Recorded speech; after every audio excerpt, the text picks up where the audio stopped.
স্ক্রিনে যে 4 জন বন্ধুকে দেখতে পাচ্ছেন তারা 4 জনই হলো খেলোয়াড়। তবে 4 বন্ধু একদিন প্ল্যান করলো সমুদ্রে যাবে মাছ ধরার জন্য।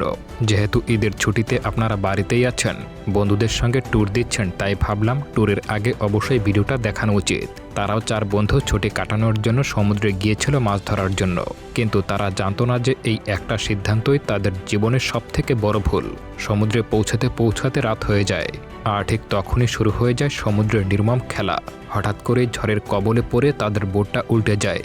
চারদিকে বৃষ্টি, তেমনই হচ্ছে ঝড়, এদিকে হচ্ছে সমুদ্রের ঢেউ, আর উত্তাল সমুদ্রের মাঝে 4 জন বন্ধু বেঁচে থাকার জন্য ছটফট করছে। অন্যদিকে তাদের কাউকে নেটওয়ার্কের মধ্যে না পেয়ে বাড়িতে বেশ টেনশনে পড়ে যায়। এর জন্য একটা রেস্কিউ টিমও তাদেরকে খোঁজার জন্য বেরিয়ে পড়ে সেই ঝড়ের রাতেই। কিন্তু রেস্কিউ টিম তাদের 4 জনকে কি জীবিত উদ্ধার করতে পারে? মুভির শুরুতেই মেক্সিকোর একটি শহরকে দেখানো হয়, যেখানে একটি জিমে 4 জন বন্ধুকে কথা বলতে দেখা যায়। আর তারা 4 জনই ছিল অ্যাথলেট। তারা সবাই মিলে প্ল্যান করে যে আজকেই তারা মাছ ধরার জন্য গভীর সমুদ্রে যাবে। এই 4 বন্ধুর নাম হলো নিক, উইল, ম্যাট ও মার্ক। 4 বন্ধু তাদের ভ্যাকেশন নিয়ে বেশ ফুরফুরে মেজাজের ছিল। তবে যাওয়ার আগে উইল একটু চিন্তিত ছিল, কারণ সে আগে কখনোই মাছ ধরার জন্য গভীর সমুদ্রে যায়নি। সে মার্ককে জিজ্ঞাসা করে তাদের কোনো বিপদে পড়তে হবে না তো। মার্ক জানায় পরদিন রাতের বেলা একটা বড় তুফান হওয়ার সম্ভাবনা আছে, তবে আমরা সেখান থেকে বিকেলের মধ্যেই ফিরে আসতে পারবো, তাই চিন্তার কোনো প্রয়োজন নেই। পরদিন সকাল হতে সবাই বোট নিয়ে বেরিয়ে পড়ে ফিশিং করার জন্য। ওদিকে নিউজে দেখানো হচ্ছিল সমুদ্রে আজকে বিশাল বড় একটা তুফান আসতে চলেছে। ওদিকে নিক ও বাকি 3 জনকে দেখা যায় তারা সমুদ্রের মাঝখানে এসে বেশ আনন্দ করে ফিশিং করছিল। এরই মধ্যে মার্ক বলে ওঠে, এখানে আর মাছ পাওয়া যাচ্ছে না, তাই আমাদের আরও একটু গভীর সমুদ্রে যাওয়া উচিত। এরপর তারা আরও গভীর সমুদ্রে গিয়ে অন্য একটা ফিশিং স্পটে চলে আসে। সেখানে বসে তারা ফিশিং করতে শুরু করে। সবকিছু একেবারে ঠিকঠাকই ছিল, তবে বেশ কিছু সময় পর লক্ষ্য করে যে আকাশ একেবারে অন্ধকারে ঢেকে গেছে। এসব দেখে সবাই বুঝে যায় হয়তো খুব শীঘ্রই ঝড় আসতে চলেছে। এরপর তারা সেখান থেকে ফিরে যাওয়ার জন্য রেডি হয়ে যায়। তবে মার্ক যখন বোটের অ্যাঙ্করটি উপরে উঠতে যায়, তখন সে কিছুতেই সেটাকে আর উপরে উঠাতে পারছিল না। এটা দেখে সবাই মিলে আপ্রাণ চেষ্টা করতে শুরু করে, কিন্তু তাতেও কোনো কাজ হচ্ছিল না। অনেক দামি অ্যাঙ্কার হওয়ার জন্য তারা সেটা ফেলেও দিতে পারছিল না। অন্যদিকে আকাশের অবস্থা বেশ খারাপ হয়ে আসছিল। তখন মার্ক বলে ইঞ্জিনটাকে স্টার্ট দিয়ে বোটটাকে একটু সামনে নিতে, এতে হয়তো অ্যাঙ্করটি ছুটে যেতে পারে। তবে এটা করতে গিয়ে উল্টো তাদের বোটটা পেছন থেকে উল্টে যায় এবং সেখান থেকে পানি ঢুকতে শুরু করে। এইসব দেখে মার্ক দ্রুত ইঞ্জিন বন্ধ করতে বলে, কিন্তু ততক্ষণে অনেক দেরি হয়ে গিয়েছিল। হঠাৎ একটা বিশাল ঢেউ এসে তাদের বোটটাকে উল্টে ফেলে, আর এতে করে তারা সবাই পানিতে পড়ে যায়। সবাই কোনোভাবে সাঁতরে বোটের উপরে উঠে নিজেদের বাঁচানোর চেষ্টা করছিল। এরপর তারা 4 জন মিলে তাদের বোটটাকে সোজা করার জন্য আপ্রাণ চেষ্টা করতে শুরু করে, কিন্তু ঝড়ের কারণে সমুদ্রে এতটাই ঢেউ উঠছিল যে কিছুতেই তারা বোটটাকে ঠিকমতো করতেই পারছিল না। এরপর উইল সবাইকে বলে তাদের ওই অ্যাঙ্করটিকে কেটে ফেলতে হবে, তাহলে বোটটাকে আবারও ঠিক করা যাবে। এরপর উইল সাঁতরে পানির নিচে গিয়ে বোটের পাখার সাহায্যে অ্যাঙ্করটি কেটে ফেলে, কিন্তু এত কিছুর পরেও বোটটা কিছুতেই সোজা করতে পারছিল না। এরই মধ্যে মার্কের মাথায় একটা প্ল্যান আসে। সে সবাইকে অ্যাঙ্করের রশির সাহায্যে বোটটাকে সোজা করার কথা বলে। আর ওদিকে নিউজে দেখানো হচ্ছিল আজকের ঝড়টা বিশ্বের সবথেকে বড় বড় ঝড়গুলোর মধ্যে একটি হতে চলেছে। এই নিউজ দেখে নিকের গার্লফ্রেন্ড তাকে কল করতে শুরু করে, কিন্তু নিক তো কিছুতেই এখন আর ফোন ধরার অবস্থায় ছিল না। রাত হয়ে যায়, তাও নিক এবং তার বন্ধুরা শত চেষ্টা করেও কিছুতেই বোটটাকে সোজা করতে পারছিল না। তারা বুঝতে পারে তারা আর এই বোটটাকে সোজা করতে পারবে না। আর উপরে এই ঝড়ের কারণে সমুদ্রের পানি এতটাই ঠান্ডা হয়ে যাচ্ছিল যে তারা সেখানে ভেসে থাকা শক্তিটুকুও যেন হারিয়ে ফেলছিল। তবে মার্ক সবাইকে বলে এখন তাদের শক্তি অপচয় না করে সার্ভাইভ করার কথা চিন্তা করতে হবে। এরপর সে বোটের মধ্যে থাকা খাবার ও পানীয় জলের কথা বলে, আর জানায় সেগুলো খেলে তারা একটু এনার্জি পাবে টিকে থাকার জন্য। তবে সেখান থেকে খাবার, পানি আর লাইফ জ্যাকেট আনতে গেলে সেই রুমের দরজা ওপেন হয়ে যাবে, আর তাতে পুরো বোটটাই পানিতে ডুবে যেতে পারে। অনেকক্ষণ নিজেদের মধ্যে কথাবার্তা বলে তারা সিদ্ধান্ত নেয় যে তারা এখন বোটের মধ্য থেকে লাইফ জ্যাকেট আর খাবারগুলো বের করে আনবে, কারণ এই ঝড়ের মধ্যে বোটটা এভাবে বেঁচে থাকবে তার কোনো নিশ্চয়তা নেই। এরপর মার্ক পানির নিচে যাওয়ার চেষ্টা করে, কিন্তু মোটা কাপড় পরে থাকার কারণে সে কিছুতেই পানির নিচে যেতে পারছিল না। তবে সে ঠান্ডার পরোয়া না করে নিজের পোশাক খুলে পানির মধ্যে সাঁতরে সেই কেবিনে পৌঁছে যায়, যেখানে লাইফ জ্যাকেট ও খাবার রয়েছে। এরপর মার্ক দুটো দুটো করে লাইফ জ্যাকেট এনে সবাইকে দেয়, আর সবাই সেগুলো দ্রুত পরে নেয়। তবে মার্ক আবারও পানির নিচে গিয়ে একটা ফ্লেয়ার গান নিয়ে আসে, আর এটাই তাদের বেঁচে থাকার একমাত্র আশা। এরই মধ্যে তারা দূরে একটা জাহাজের সাইরেন শুনতে পায়। নিক দেখে সত্যি দূরে একটা জাহাজ রয়েছে। তারা আনন্দে সেই ফ্লেয়ার গানের সাহায্যে সংকেত দেওয়ার চেষ্টা চালিয়ে যায়, কিন্তু এই অন্ধকার আর কুয়াশার জন্য সেই জাহাজটা নিজেদের মতো করে সেখান থেকে চলে যায়, তাদেরকে আর দেখতে পায় না। এটা দেখে নিক ও বাকিদের শেষ আশাটুকু যেন চোখের সামনে শেষ হয়ে যায়। এরই মধ্যে নিক বলে বোটের মধ্যে পলিথিন ব্যাগের মধ্যে তাদের ফোনও রয়েছে, তারা যদি কোনোভাবে কাউকে সিগন্যাল দিতে পারে তবেই তারা এখান থেকে বেঁচে ফিরতে পারবে। নিক সেখানে যাওয়ার জন্য রাজি হয়ে যায়। এদিকে নিকের মা ও গার্লফ্রেন্ড নিকের জন্য বেশ টেনশনে ছিল, তাই তারা পুলিশকে এই বিষয়টা জানানোর সিদ্ধান্ত নেয়। ওদিকে নিক কোনোভাবে পানির নিচ থেকে তাদের ফোনগুলো বের করে আনে। এরপর সবাই মিলে সিগন্যাল পাঠানোর ট্রাই করতে শুরু করে, তবে এই মাঝ সমুদ্রে তাদের ফোনে কোনো নেটওয়ার্কই ছিল না। এদিকে পুলিশ সমুদ্রের পাশে এসে নিকের গাড়িটা দেখে বুঝতে পারে তারা হয়তো সমুদ্রেই আটকে গেছে। রাত যত গভীর হচ্ছিল সমুদ্রের পানি আরও বেশি ঠান্ডা হতে শুরু করে। এই প্রচণ্ড ঠান্ডায় মার্কের এতটাই খারাপ অবস্থা হয়ে যায় যে সে এখন ঠিক করে কথাই বলতে পারছিল না। তবে নিক তাকে ধৈর্য ধরে থাকতে বলে এবং তাকে জড়িয়ে ধরে থাকে। তারা নিজেদের মনোবল ধরে রাখার জন্য ট্রেনিংয়ের সময় সেই স্লোগানও দিতে শুরু করে। এরই মধ্যে বৃষ্টি থেমে যায়, তাতে হয়তো তাদের বিপদ একটু হলেও কমেছে, কিন্তু তাদের ধারণাই ছিল না যে তাদের সামনে কোন বিপদ এগিয়ে আসছে। হঠাৎ করেই তারা একটা ভয়াবহ গর্জন শুনতে পায়, তবে সেটা মেঘের গর্জন ছিল না। এরই মধ্যে তারা ফিল করে কিছু একটা তাদের বোটটাকে ধাক্কা দিচ্ছে। তবে এখানেই শেষ নয়, সমুদ্রের এক ভয়াবহ ঢেউ এসে তাদের উপরে আশ্রে পড়ে আর চারজনকে আলাদা করে দেয়। এই উত্তাল সমুদ্রে তারা একে অন্যকে চিৎকার করে ডাকতে শুরু করে, তবে অন্ধকারে কেউ কাউকে খুঁজেই পাচ্ছিল না। এরই মধ্যে নিক সেই বোটটাকে খুঁজে পায় আর চিৎকার করে সবাইকে জানায়। সে সবাইকে তার আওয়াজ ফলো করে এগিয়ে আসতে বলে।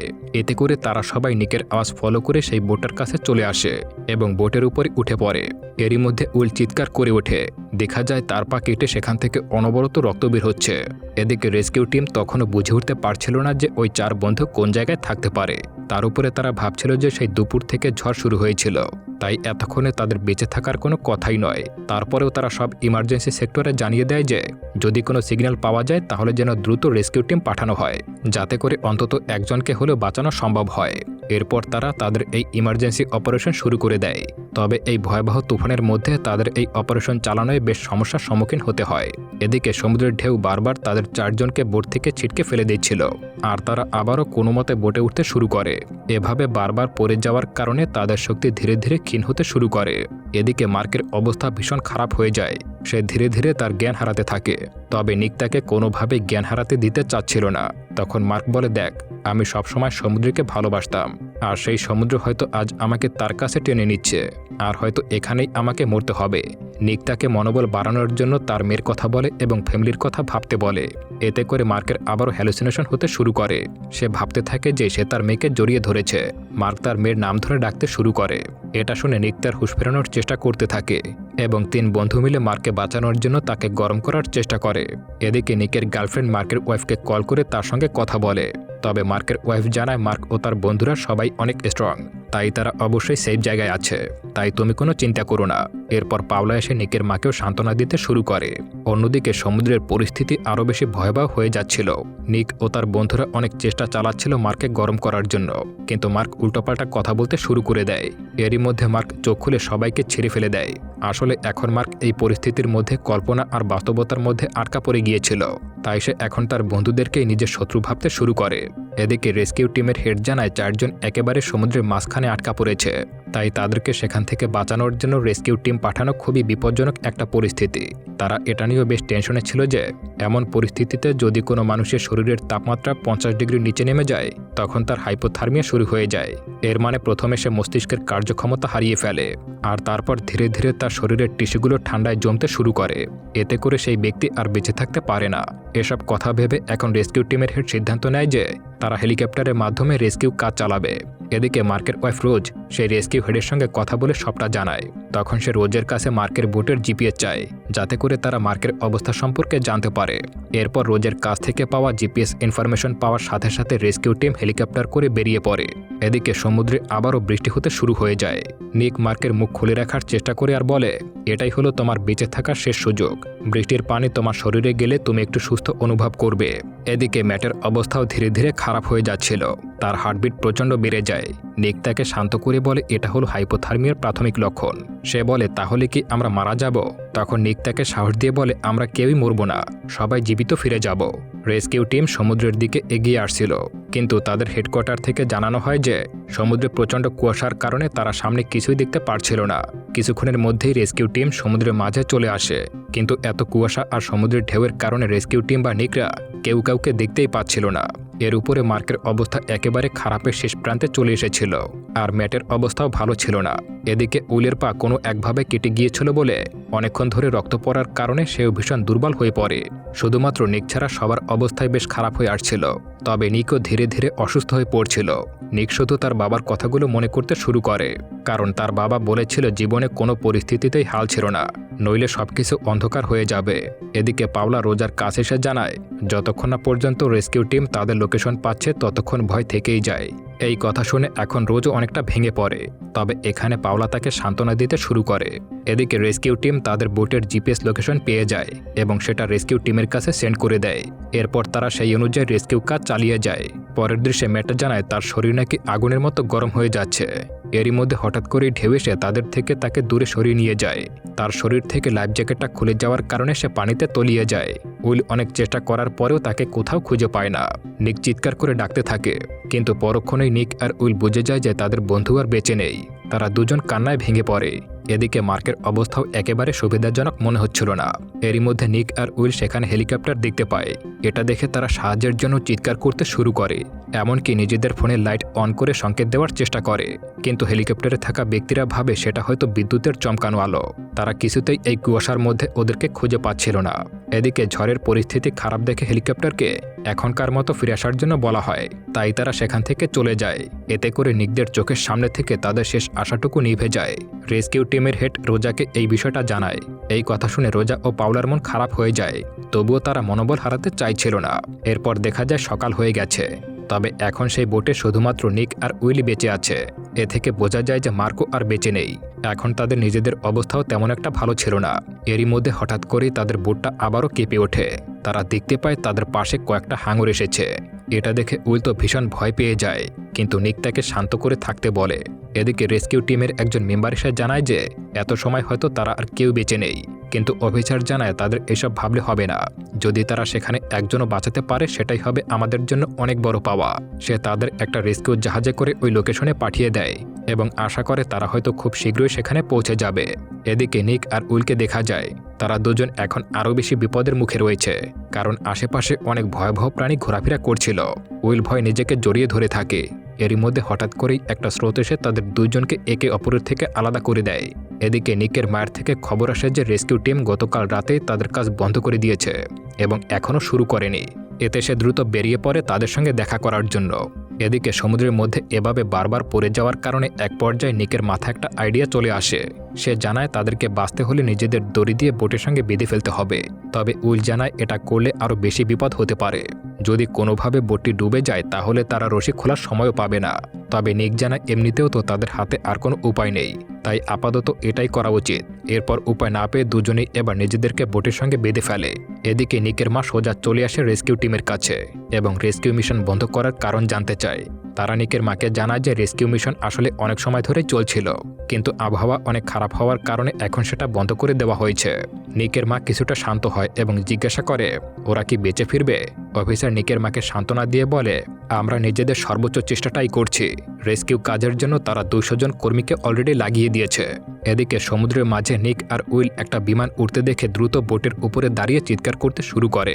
তারা ভাবে দিনের বেলায় অবশ্যই বিমান থেকে কেউ তাদেরকে দেখতে পাবে, কিন্তু দুর্ভাগ্যবশত আবারও এই বিমান তাদের লক্ষ্য না করে সেখান থেকে চলে যায়। এসব দেখে এবার তারা আবারও ভেঙে পড়ে। তখন নিক জানায় তাদের শরীরে এমনিতেও কোনো শক্তি নেই, তাই বেঁচে থাকতে হলে তাদেরকে খাবার আনতে নিচে যেতেই হবে। এই কথা বলে নিক নিচে যেতে চাইলে উইল তাকে থামিয়ে নিজেই নেমে পড়ে। এরপর বেশ কিছুক্ষণ খোঁজাখুঁজি করে সামান্য কিছু খাবার খুঁজে পায়। এরই মধ্যে হঠাৎ উইলের চোখে কিছু একটা পড়ে। সে নিককে বলে আমি কি চোখে ভুল দেখছি। এই কথা শুনে নিক সামনে তাকালেই সেও তীরের মতো কিছু একটা দেখতে পায়। এটা দেখে তারা ভাবে হয়তো তারা ভাসতে ভাসতে সমুদ্রের কিনারায় চলে এসেছে। নিকও দ্রুত খাবার খেতে শুরু করে। তারা দুজনে সেখানে আর অপেক্ষা না করে সামনে যাওয়ার সিদ্ধান্ত নেয়। দুজনে নিজেদের বাঁধন খুলে সাঁতার কেটে এগিয়ে যেতে শুরু করে। বেশ কিছুক্ষণ সাঁতার কাটলেও তারা সামনে কোনো তীরই দেখতে পায় না। এবার তারা বেশ ভালো করে বুঝতে পারে যে তারা আসলেই ভুল দেখেছিল। ওটা তাদের মনের ভুল ছিল। এতক্ষণ সাঁতার কেটে তাদের অবস্থা ভীষণ খারাপ হয়ে যায়। এরপর তারা আবারও তাদের বোটে ফিরে যাওয়ার সিদ্ধান্ত নেয়, কিন্তু পেছনে ফিরতেই তারা দেখতে পায় যে তাদের বোটটা সেখানে নেই। এর মানে বোটটা ভাসতে ভাসতে অন্য কোথাও চলে গেছে। এবার তারা আশেপাশে পাগলের মতো বোটটাকে খুঁজতে শুরু করে। প্রায় 1 ঘন্টা পাগলের মতো খুঁজে অবশেষে তারা পেয়ে যায় এবং উইলকেও সেখানে ডেকে আনে। এদিকে রেস্কিউ অফিসারদের সাথে নিকের পরিবার বারবার যোগাযোগ করে জানার চেষ্টা করছিল যে এখনও তাদেরকে পাওয়া গেছে কিনা, তবে তারা জানায় যে এখনও তারা নির্দিষ্ট কোনো লোকেশনে পৌঁছাতে পারেনি। নিকের মনোবল এখনও থাকলেও উইল ভীষণ ভেঙে পড়ছিল। এরপর দেখা যায় উইল চুপচাপ কিছু একটা ভাবছে। নিক তাকে জিজ্ঞাসা করে, ঠিক আছিস? তখন উইল বলে, আমি ভুল করেছি। আমার উচিত ছিল সেই মেয়েটার প্রপোজ অ্যাকসেপ্ট করে তাকে বিয়ে করে নেওয়া, তাহলে আজ আমি বাড়িতে থাকতাম, হয়তো আজকে আমি বেঁচেই থাকতাম। এসব শুনে নিক উইলকে বলে, আমরা অবশ্যই বাঁচব। তবে দেখা যায় এবার উইল একেবারে মার্কের মতোই উল্টোপাল্টা কথা বলতে শুরু করে। সে জানায় তার ভীষণ গরম লাগছে। এই কথা শুনে নিক ভীষণ ভয় পেয়ে যায়, কারণ হাইপোথার্মিয়ার এই ধাপে মানুষ নিজের শরীরের তাপমাত্রা বুঝতে পারে না এবং ধীরে ধীরে মৃত্যুর দিকে এগিয়ে যায়। এরই মধ্যে উইল গরমের জন্য নিজের শরীরের সব কাপড় খুলে ফেলতে শুরু করে, কিন্তু নিক তাকে বাধা দেয় এবং শান্ত থাকতে বলে। এরই মধ্যে হঠাৎ করেই আবার একটা ঢেউ এসে উইলকে সেখান থেকে দূরে নিয়ে যায়। তবে নিক উইলের শরীরে বাঁধা রশিটা ধরে ফেলে এবং তাকে টেনে কোনোভাবে আবারও বোটে নিয়ে আসে। সে কথা বলে উইলের মনোবল বাড়ানোর চেষ্টা চালিয়ে যায়। তখন উইল বলে, আমার মাকে গিয়ে বলিস। এই কথা শুনে নিক বলে, আমি কিছুই বলবো না, তুই নিজে গিয়ে তাকে সবকিছু খুলে বলবি। এরই মধ্যে সেখানে বড় একটা ভয়াবহ ঢেউ এসে উইলকে সেখান থেকে ভাসিয়ে নিয়ে যায়। এবার প্রচণ্ড ঢেউয়ের কারণে নিক অনেক চেষ্টা করেও তার বন্ধুকে আর খুঁজে পায় না। সে পাগলের মতো চিৎকার করতে শুরু করে। নিক বুঝতে পারে তার শেষ বন্ধুটিকেও সে হারিয়ে ফেলেছে, তাই সে আবারও ভেঙে পড়ে। মনের কষ্টে সে সমুদ্রকে গালিগালাজ করতে শুরু করে। সে বলতে থাকে, আমাকে কেন বাঁচিয়ে রাখলি? আমার 3 বন্ধুকেই তো খেয়েছিস, এখন আমাকেও খেয়ে নে। নিক এখন কিছুই বুঝতে পারছিল না যে সে এখন কার জন্য বেঁচে আছে। এতক্ষণ তো সে তার বন্ধুদের আশায় বেঁচে ছিল, এবার সে একা একা বসে তার বন্ধুদের কথা ভাবতে শুরু করে। এই সময় নিকের মনে পড়ে যায় তার বাবার সেই কথাগুলো, যে কখনো মনোবল হারাবে না। তাই আবারও নিক সিদ্ধান্ত নেয় যেভাবেই হোক সে বেঁচে থাকবে। তার বন্ধুদের কথা পুরো দুনিয়াকে বাঁচানোর জন্য হলেও বেঁচে থাকবে। সে তাদের সবাইকে জানাবে যে তার বন্ধুরা কিভাবে তাদের শেষ নিঃশ্বাস পর্যন্ত লড়াই চালিয়ে গিয়েছিল।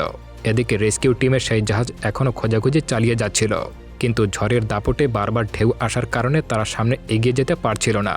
এরই মধ্যে খবর আসে যে কিছুক্ষণ পর সেখানে আরও একটা বড় ঝড় আসার সম্ভাবনা রয়েছে, তাই আবারও তাদেরকে সেখান থেকে ফিরে আসতে বলা হয়। কিন্তু রেস্কিউ টিমের সবাই শেষবারের মতো আবারও চেষ্টা চালিয়ে যায়। এদিকে পাওলাকে দেখা যায় সে এখন সব আশা ছেড়ে দিয়েছে। এরই মধ্যে সেখানে নিকের মা এসে তাকে জড়িয়ে ধরে এবং দুজনে মিলে সৃষ্টিকর্তার কাছে প্রার্থনা করে। অন্যদিকে নিককে দেখা যায় যে এখনও এই অন্ধকার রাতে হাল ছাড়েনি। সে এখনও বেঁচে ফেরার একরাশ স্বপ্ন নিয়ে চারদিকে তাকিয়েছিল। বারবার সে জ্ঞান হারিয়ে ফেলছিল, তবে জ্ঞান ফিরতে এসে সাহায্যের জন্য চিৎকার করে যাচ্ছিল। এত কিছুর পরেও সে নিজের শরীরের সাথে পেরে উঠছিল না। এতটা সময় পানিতে থাকার কারণে এখন সেও হাইপোথার্মিয়া আক্রান্ত হতে শুরু করেছে। বারবার সে তার বন্ধুদের সঙ্গে কাটানো মুহূর্তগুলো কল্পনা করতে শুরু করে। সব ভাবতে ভাবতে আবারও একটা রাত শেষ হয়ে যায়। ভোরের আলো ফুটে ওঠে, কিন্তু এখনও নিককে বাঁচানোর জন্য কেউ আসেনি। তার উপরে এখন নিকের শরীরের অবস্থা একেবারে নিস্তেজ হয়ে গেছে। এরপর নিক অনেক কিছু ভেবে নিজের শরীরের সঙ্গে বাঁধা বোটের রশি খুলে দেয় এবং বোটের উপরে শুয়ে পড়ে। সে নিজেকে বলতে থাকে, আমি অনেক কিছুই করেছি, এমনকি আমি আমার বাবার প্রতিটা কথা মানার চেষ্টা করেছি, কিন্তু এখন যা হবে সেটা আমার ভাগ্যের উপরে নির্ভর করবে। এসব ভাবতে ভাবতে সে নিজের চোখ বন্ধ করে ফেলে। সে মনে করে হয়তো এটাই তার জীবনের শেষ মুহূর্ত। সে তার বন্ধুদের কাছে যাওয়ার জন্য নিজেকে প্রস্তুত করতে শুরু করে। এরই মধ্যে হঠাৎ করে দেখা যায় যে রেস্কিউ টিমের একটা বোট নিকের বোটের কাছে এসে পৌঁছায়। এমনকি একজন তো নিককে দেখেও ফেলে। সে দ্রুত তাদের অফিসারকে জানায় যে তারা একজনকে দেখতে পেয়েছে। এই কথা শুনতেই অফিসার তাদেরকে দ্রুত সেখানে হেলিকপ্টার পাঠাতে বলে। এরপর দ্রুত একটা রেস্কিউ হেলিকপ্টার নিকের বোটের কাছে চলে আসে। এদিকে নিক হেলিকপ্টারে আওয়াজ পেয়ে নিজের চোখ খুলে উঠে বসে, তবে সে ভাবছিল এটাও হয়তো তার কল্পনা। অন্যদিকে রেস্কিউ টিমের হেড জিজ্ঞাসা করে, ওই লোকটা কি এখনও বেঁচে আছে? উত্তরে টিমের মেম্বার জানায় যে হ্যাঁ, এখনও বেঁচে আছে। অফিসার বাকি 3 জনের কথা জিজ্ঞাসা করলে তারা জানায় এখানে শুধুমাত্র একজনকে দেখতে পেয়েছে। এই কথা শুনে অফিসারের মন খারাপ হয়ে যায় এবং সে বাকি 3 জনকে খুঁজে দেখতে বলে। এদিকে রেস্কিউ টিম নিককে উদ্ধার করার জন্য সেখানে লোক পাঠায় এবং নিককে হেলিকপ্টারে উঠিয়ে নেয়। এরপর তারা নিকের নাম জিজ্ঞাসা করে। নিক অনেক কষ্টে নিজের নামটা তাদেরকে জানায়। এরপর তারা বেস ক্যাম্পে জানিয়ে দেয় যে তারা নিক নামের একজনকে বাঁচাতে পেরেছে। তবে রেস্কিউ টিম অনেকক্ষণ চেষ্টা করলেও বাকি বন্ধুদেরকে কোথাও দেখতে পায় না এবং সেটা বেস ক্যাম্পে জানিয়ে দেওয়া হয়। এদিকে নিক বেঁচে আছে জানতে পেরে নিকের মা আর পাওলা খুশিতে কান্না করে দেয়। এরপর খবর দেওয়ার জন্য অফিসার যখন রোজকে কল করে তখন রোজ কল ধরে না, কারণ সে ইতিমধ্যেই জানতে পারছিল যে বাকি 3 জন আর বেঁচে নেই। তাই সে নিজের মেয়েকে জড়িয়ে ধরে কান্নায় ভেঙে পড়ে এরপর প্রায় 10 দিন যাবৎ রেস্কিউ টিম সমুদ্রে তাদের 3 জনের লাশ খুঁজে বেড়ায়, কিন্তু সমুদ্র তাদেরকে এমনভাবে গ্রাস করেছিল যে কোনো অস্তিত্বই আর তাদের পাওয়া যায় না। নিক বেঁচে গেলেও তার জীবনের সবচেয়ে কাছের বন্ধুদেরকেই তাকে হারাতে হয়েছে। তবে নিক এটা ভেবে নিজেকে শান্ত করে যে সে শেষ পর্যন্ত তার বন্ধুদের সাহসিকতার সাক্ষী হতে পেরেছে, আর সেই সাথে সে এখন তার বন্ধুদের এই সাহসিকতার কথা পুরো দুনিয়াকে জানাতে পারবে, আর তার মাধ্যমেই তার সেই 3 বন্ধু সবার হৃদয়ে বেঁচে থাকবে। আর এরই সাথে সাথে মুভিটা এখানেই শেষ হয়ে যায়। বন্ধুরা, গল্পটা কেমন লেগেছে অবশ্যই কমেন্ট করে জানাবেন।